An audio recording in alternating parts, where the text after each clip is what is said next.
Benjamin Magalong, magandang umaga po. Management sa iyo o sa Kongreso na hindi just echoing yung sentiment ng taong bayan. Sinasabi na hindi nyo pa naman to natapos, etc. Ganun din. So, I think just to close this part, what is your reaction to Claire Castro's response? Okay. Thank you, Karen. Si Mabuti Karen na lang Davila, bastos na rin ngayon no? Dati, Yusek Claire Castro tawag niya. Ngayon, Claire Castro na lang. Kasi binabanatan. Dati magkaibigan sila eh. Magkaibigan si Yusek Claire. Tsaka bastos din kasi bunganga nito ni... Ako nalulungkot dahil nga they should have taken my comments constructively. Hindi ko naman sila talaga binabatikos ng kumbaga. Ay, pucha. Ito yung problema ng mga yung may mga I am God syndrome. 'Di ba? Dapat kontrolado nila yung mga sasabihin mo. Kundi ma-offend sila, madi-disappoint sila. Pucha, gusto mong bumato ng panunuligsa. Tapos, you are expecting na sana maganda sabihin. Maganda sabihin sa'yo. Malulungkot ka pag ikaw ibinalik sa'yo. Kumbaga dinidikdik, hindi naman gano'n. Oh. Hindi ko naman sila talaga binabatikos ng kumbaga dinidikdik, hindi naman gano'n. I'm just Dikdik ba yan? Jakul yan eh. Sabi. Dikdik ganyan, puta. Dikdik. Ito, puta, hindi ko sila dinidikdik, puta, tingnan nyo yan, bating-bati yung dating eh, oh. kumbaga dinidikdik, hindi naman Oh, gano'n. dinidikdik I'm eh. just Dalawang giving a kamay very pa, malaki. objective comment. And I'm just echoing yung sentiment ng taong bayan. Oh, At sige. yung mga mayors na talagang mabagal talaga. At tingnan mo nga, magmula pa nung nagsalita si Presidente, siyempre hinihintay nila yung outcome nung binanggit niya na mahiya kayo at yung mga declaration niya. Siyempre, yun ang tinitingnan, hinihintay ng mga taong bayan, ilan na. Kumbaga, ano yun yung measure? No? Ano yun yung panukat? Pero the mere fact na nandiyan pa rin, nakalabas pa rin si Congressman Romualdez, yung mga top people sa Kongreso na hindi naman May ano ka na ba? Pakita mo na. Ikaw na bahala. Mahilig talaga sila magdala. Magdadadada, pero ebidensya wala. Wala sila mapakita eh, no? hanggang ngayon nakalabas pa rin o hindi pa na kakasuhan o hindi pa na nakukulong. Siyempre, yun ang hinahanap ng taong bayan. Kung hindi ko rin alam na ako pala yung investigator nila para pagdating sa ganyan, Karen, hindi ko alam na ako pala dapat ang mag-imbestiga. Unang-una, hindi ba parang, Ha? Hindi niya alam siya. Ha? Ano? Hindi mo alam ikaw pala dapat mag-imbestiga? Paano ulit? Isang malaking kumpanya. Tapos isang division head na nag-complain sa top management. Sinabi niya na may kalokohan dyan sa procurement. Tapos sabi ng top management sa iyo o sige, imbestigahan mo na at ikaw na rin ang mag-file ng case. Ano mararamdaman mo? Ano mararamdaman? Pero nag-file ka ng case. Nagrereklamo pero nag-file siya ng case. Last assuming nasa sa kanyo sa company niyo ngayon, no? Sa studio niyo bigla ka nagsumbong, tapos sinabi ng management o sige, ikaw na rin ang mag-imbestiga at ikaw na rin mag-file ng kaso. Hindi, in-approach mo, sabi mo kasi marami ka na naimbestigahan eh. 'Di ba? Nag-volunteer ka nga eh. 'Di ba nag-volunteer to? So, nag-volunteer yan na siya mag-iimbestiga. People just keep silent about it, yung top management. What would you feel, di ba? Ano yung magiging pananaw mo? The answers coming from Malacanang, it seems that the relationship doesn't look too good at this point, no?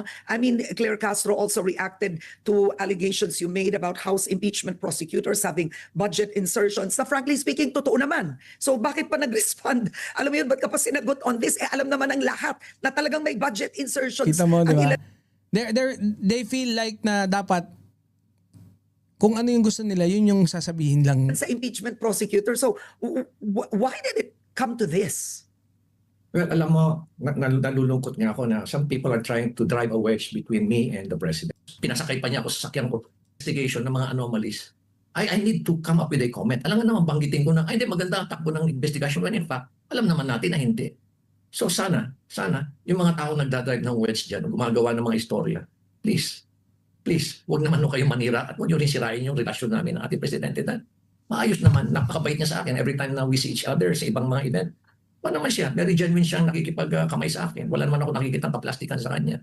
Kaya natagtaka lang ako bakit puro. Yun ang mga nabanggit sa akin ng mga kongreso rin sa loob din. Ito, Sa may- comment ko doon sa impeachment. Eh, totoo naman yan, I'm just echoing again Ito, may chismis na naman. Chismis na naman dati yan eh. the sentiment of many mayors.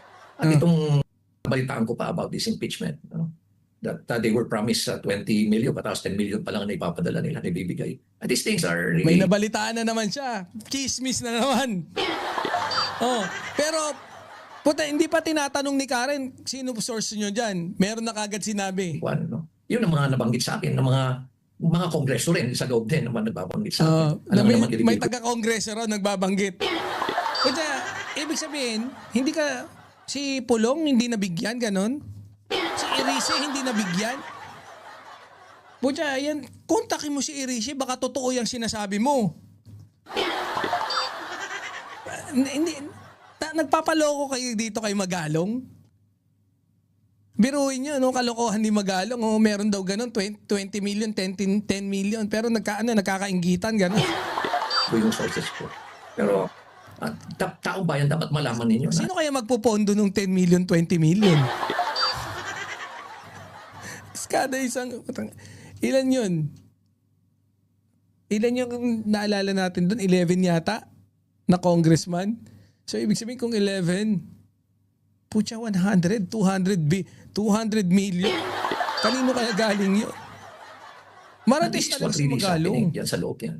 Kaya, hindi naman ako nanira sa hindi naman ako nanira sa institusyon nila. Sila mismo ang nanira sa kanilang sariling institusyon. At hindi lang nila sinira sa sarili nilang institusyon. Sinira pa nila yung buong bayan. And look what is happening. Dahil doon sa nangyaring massive corruption. Look at our GDP. So, ibig sabihin, si Senator Laila De Lima tumanggap ng 10 million. Si Chel Jokno. Look at our debt, national debt. Look at our FDI. Look at our inflation. Pero, nakakalungkot isipin.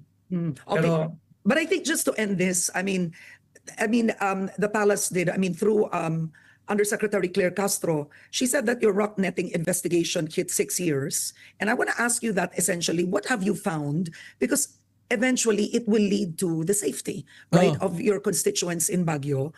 So parang makonect na po natin ito sa totoo lang sa pinagdaanan ninyo sa Baguio kamakailan dahil sa matinding pag-ulan. All right. What is your closure with the 6-year rock netting investigation? 6 years nag-imbestiga ha. Si nababagalan. Si Magalong nababagalan sa investigasyon ng na nangyayari niya sa flood control project. Eto 6 years nag-imbestiga. okay, I have filed Dumaan na yung administrasyon ni Duterte, dumaan din yung administrasyon ni PBBM. O the anong case. I filed the case. Nag-file ng Ako mismo case.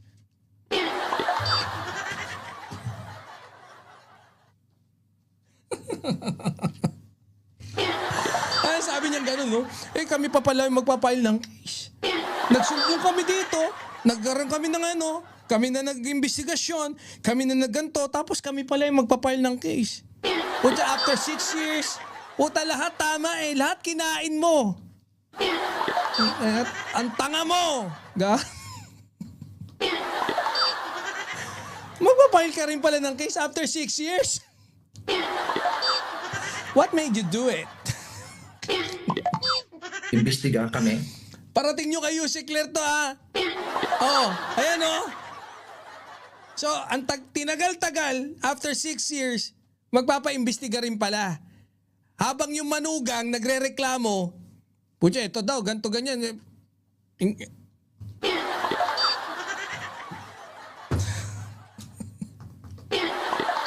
With the help of the CIDG. Tapos iniwanan ko yung case. The case was actually reviewed by a group of lawyers, very good distinguished lawyers, based here in the city of Baguio. Pinakita ko pa, pinareview pa ko pa uli sa isang grupo ng lawyers sa Metro Manila. Tapos on the basis of that, binigay ko na sa ICI